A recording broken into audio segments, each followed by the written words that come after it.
की खाइले रे खाइले परदेसिया अरे हरियर हरियर पान की खाइले रे खाइले नबीना सबीनमा अरे हरियर हरियर पान कि हमरा भैया से शादी कराए रही बहिनी भगल से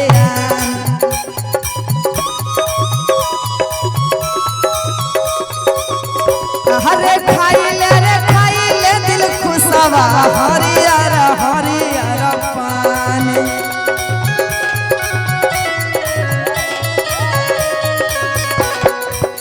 खाइले चंदनमा हरियर हरियर पान।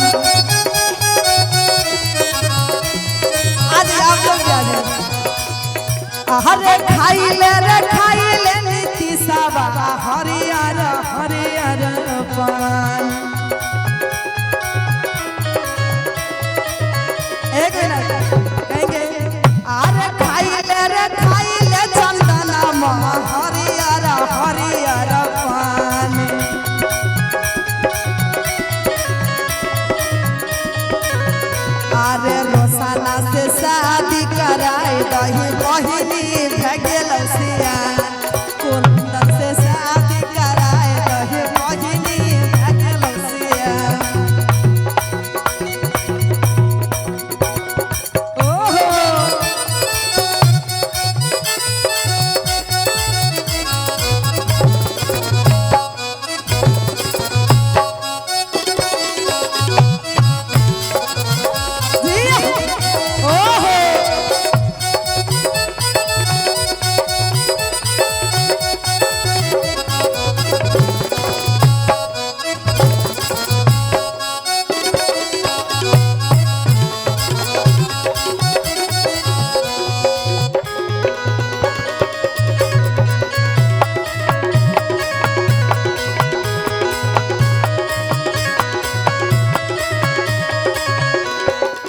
और कहेंगे चंदन जी को अरे इतना गारी दे लियो चंदनमा सुना ही की ना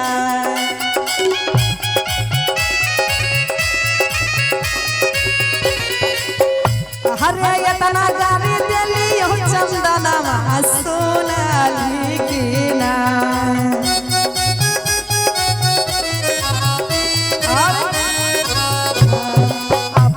बहिन संग में सुतली ना भोरे भोर ना होला ना अपना बहिन संग में सुतली ना भोरे भोर ना होला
श्रीकांत जी अरे बहिनी संग सुतल संजीता बा पूजा कैला है कि ना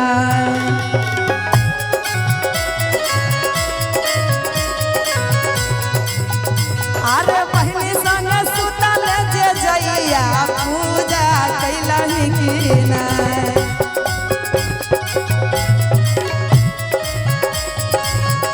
अरे बहिनी संग सुतल परदेसिया पूजा कैला ही कि ना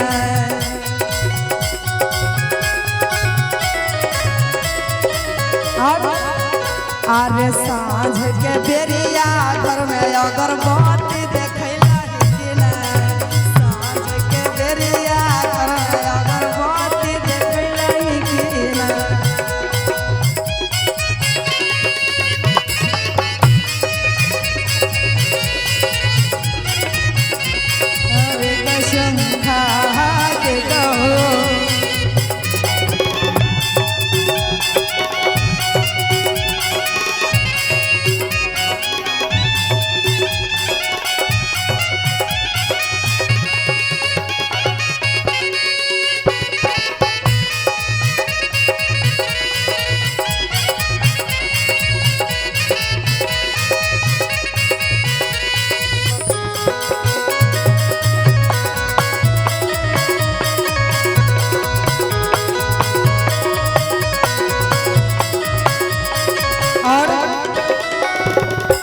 लड़का के भाई के नाम है काजल और बीजल। काजल बीजल जी को कहेंगे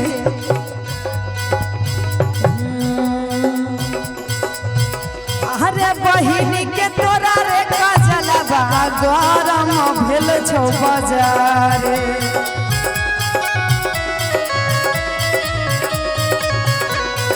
बहिनी के तोरा रे बीजलवा गरम भेल छौ बाजारे। अच्छा इस गांव का नाम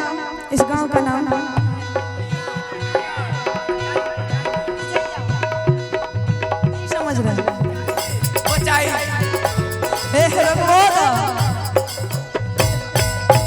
बेचारा तुमसे बोल रहे कुछ सुनाइए नहीं निकल।